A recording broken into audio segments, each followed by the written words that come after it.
Among the dead, a New York City police officer who was working on his day off to earn some extra money. The lone gunman killed himself after his deadly shooting spree, but his motive remains a mystery tonight. Officials say the 27-year-old gunman drove across the country from Las Vegas, walked into the building on Park Avenue carrying an assault rifle, and opened fire inside the lobby. A fifth victim is in critical condition tonight. John Fenoglio is live in the KTLA News Center with more on the deadly rampage, including the gunman's ties to Southern California. John?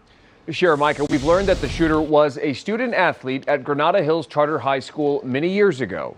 He also attended Golden Valley High School in Santa Clarita, but he was recently living in Las Vegas. Police say he drove from Nevada to Manhattan, and just before 6:30 tonight, police say he walked into the building on Park Avenue and began spraying the lobby with bullets before heading to the 33rd floor, where he eventually turned the gun on himself. New York City police officers raced to save a man's life following a mass shooting in Midtown Manhattan. Panic and chaos as people run for safety after police say this man walked into the building located at 345 Park Avenue armed with an M4 assault rifle and began firing. The building's security camera footage shows the shooter enter the lobby, turn right, and immediately open fire on an NYPD officer. He then shoots a woman who took cover behind a pillar and proceeds through the lobby, spraying it with gunfire.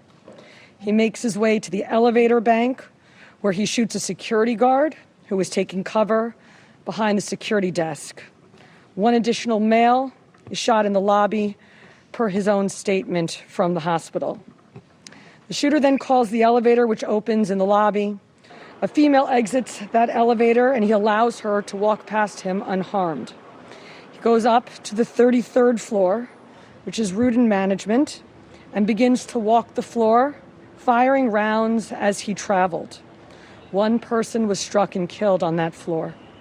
He then proceeds down a hallway and shoots himself in the chest.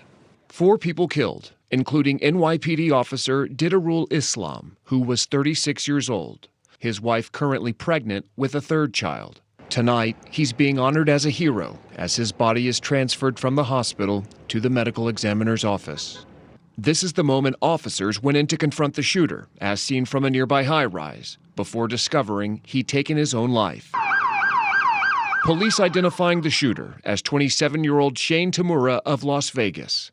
Authorities say he was registered as a private investigator in Nevada, had a concealed carry gun permit, and a documented mental health history.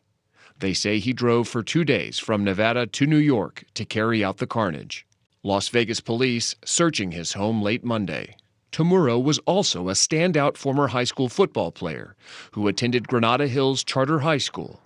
Before that, he attended Golden Valley High School in Santa Clarita. This is video from the LA Daily News of Tamura from 2015, while he was a student at Granada Hills Charter. We definitely had to stay disciplined. We were down 10-0. We definitely had to stay disciplined. Our coach kept saying, don't hold your heads down, don't hold your heads down. Investigators now trying to determine a motive. The building Tamura targeted was home to major companies, including Blackstone, the NFL, and Rudin Management. However, it's unclear if any of those companies are connected to the shooting. A 5th person was also shot and is currently hospitalized with life-threatening injuries. Those victims include 2 men, 1 woman, and NYPD officer Didarul Islam, who was off duty but working security at the building to make extra income. Police say he was shot in the back. In the news center, I'm John Fenoglio. Back to you.